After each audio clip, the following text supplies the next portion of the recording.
Ben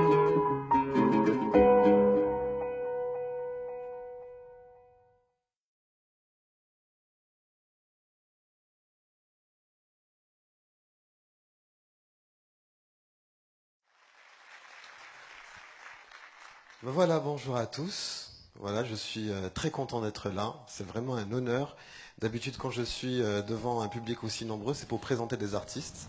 Aujourd'hui, je vais parler de moi. Je vais essayer de me présenter, moi. Ça va être un petit peu difficile parce que c'est pas évident parfois de se raconter, de se mettre à nu, mais on va essayer. Donc, et le tout en moins de 8 minutes 35, 34, 33. Ok. Alors, on va essayer de répondre à cette question, comment se dépasser, comment dépasser aussi ses propres limites.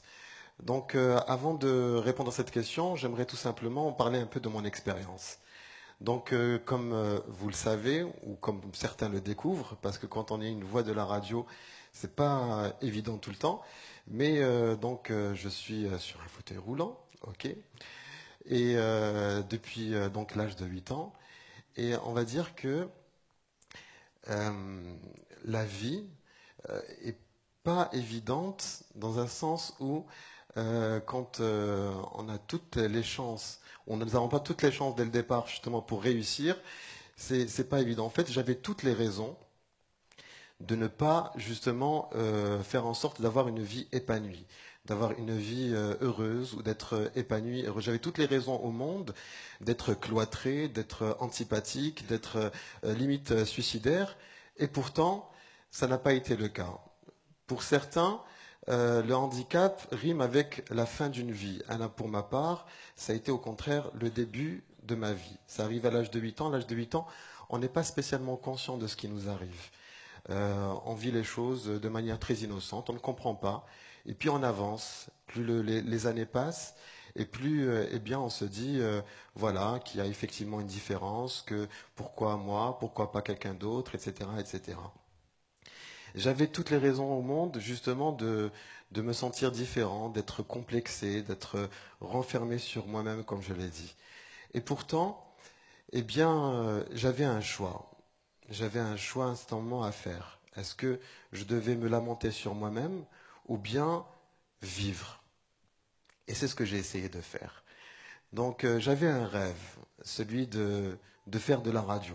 Déjà tout petit, c'était quelque chose qui m'intéressait. Je n'écoutais pas spécialement la radio, mais de savoir qu'on pouvait justement entrer dans la vie des gens, dans leur chambre, dans leur intimité, et de savoir qu'il y avait seulement une voix qui pouvait justement interpeller les gens en début de toute apparence, en début de toute différence, en début de toute considération physique, était pour moi quelque chose de très intéressant. Il fallait que je sois dans ce monde. Et comment j'ai atterri dans ce monde? Eh bien, ça n'a pas été, on va dire, évident. Ça a été quelque chose d'assez atypique. J'aime raconter cette histoire parce que rien ne me prédestinait aussi à faire partie de ce monde-là. Donc, j'ai continué ou j'ai poursuivi mes études tant bien que mal avec toutes les difficultés que nous connaissons dans notre société, problèmes d'accessibilité, de mentalité, etc. J'ai fini par avoir une scolarité entre les hôpitaux et les problèmes médicaux et on va dire les soucis de la vie. J'ai réussi à avoir mon bac avec mention. J'ai fait l'INI. Aujourd'hui, on appelle ça l'ESI. Voilà. Je suis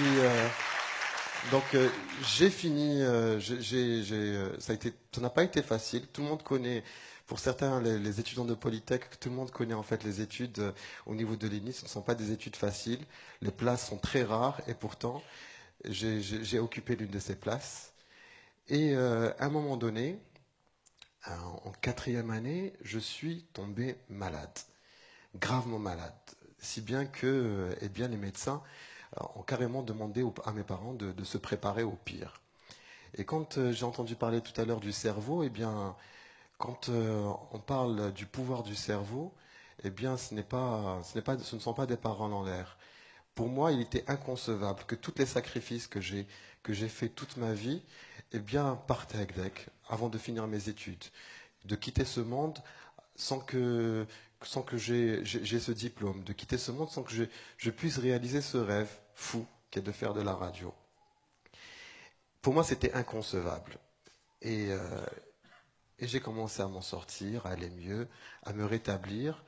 Et lorsque je commençais à aller mieux dans ma convalescence à la maison, j'ai envoyé comme dans une bouteille, comme quand on lance un message, une bouteille à la mer, quand on lance une bouteille à la mer, j'ai envoyé un mail au site de la radio algérienne, voilà, qui n'est pas fameux, mais j'ai trouvé 3 adresses. J'ai envoyé justement une petite lettre de motivation où j'ai expliqué pourquoi il était impératif que j'appartienne à ce monde. 3 semaines après, le téléphone sonne. La directrice de la chaîne 3 à l'époque, elle me dit apparemment tu as des choses à offrir à la radio. J'ai dit oui. Je fais alors viens, présente-toi. Je me suis présenté. J'ai parlé de ce projet, de faire un truc autour de la jeunesse, autour du cœur, parce que c'était quelque chose qui m'intéressait. Elle me fait ok, essaye. C'était avant de finir mes études, je commençais à m'en sortir. Donc je commençais à intégrer petit à petit le monde de la radio. 9 mois après, j'ai mon diplôme en tant qu'ingénieur d'état en informatique au niveau de l'ESI. Et tout de suite après, on me recrute au niveau de la radio. Et j'ai commencé eh bien, à vivre ce bonus que la vie m'a offert, pensant que je n'ai plus pas faire partie de ce monde. Et aujourd'hui, j'appartiens à ce monde qui est la radio. J'ai la possibilité eh bien, de donner un sens à ma vie, et pas seulement. J'ai la possibilité eh bien, de faire sourire des gens, d'apporter un peu de magie dans les esprits de certaines personnes, de donner aussi la possibilité à certains artistes de donner libre cours à leur créativité, à leur imagination. J'ai la possibilité aussi eh bien, de réellement apporter mon petit grain ou de voir même changer un petit peu les mentalités, un petit peu notre société. Et je me dis, c'est ça. C'est ça finalement, de dépasser ses limites. Finalement, cette question, comment dépasser ses limites, je ne pense pas qu'il y ait de véritables réponses. Je pense que à un moment donné, il suffit juste de se poser la question, est-ce qu'on doit se contenter, ou est-ce qu'on doit être heureux, ou est-ce qu'on doit vivre, ou bien survivre. Moi, à un moment donné, j'ai tout simplement choisi eh bien, d'être heureux, de ne pas être comme les autres, mais peut-être mieux que les autres.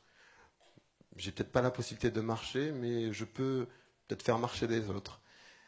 J'ai peut-être pas la possibilité, eh bien, de faire certaines choses, mais j'ai la possibilité, eh bien, de donner, eh bien, la chance à certaines personnes d'accomplir aussi beaucoup de choses. Je pense que lorsqu'on doit, à un moment donné, tout comme moi, hein, se poser la question lorsqu'on est face à une situation difficile, je ne dis pas que je suis quelqu'un qui ne souffre pas ou qui ne vit pas les choses ou qui n'a pas de douleur, etc. Je dis juste qu'à un certain moment, il faut juste se poser cette question. Est-ce qu'on doit subir ou on doit tout simplement chercher à vivre, chercher à être heureux, chercher à sourire, à être épanoui, chercher aussi à donner du sens à sa vie. Et c'est ce que j'essaye de faire. Voilà, aujourd'hui, à travers justement la radio, à travers mes actions et à travers tout ce que je fais et à travers aujourd'hui, même ma présence aujourd'hui. Donc voilà, donc j'ai essayé en 9 petites minutes de résumer un petit peu mon parcours. C'est un exercice que je ne maîtrise pas facilement. J'ai beaucoup plus de facilité à faire parler les gens, mais je trouve que c'est intéressant parce que je pense que vous aussi, vous avez à votre niveau des handicaps ou des obstacles qu'il va falloir à un moment donné peut-être lever. Et puis, n'essayez pas de vous dépasser. Cherchez tout simplement à vivre et à être heureux. Voilà.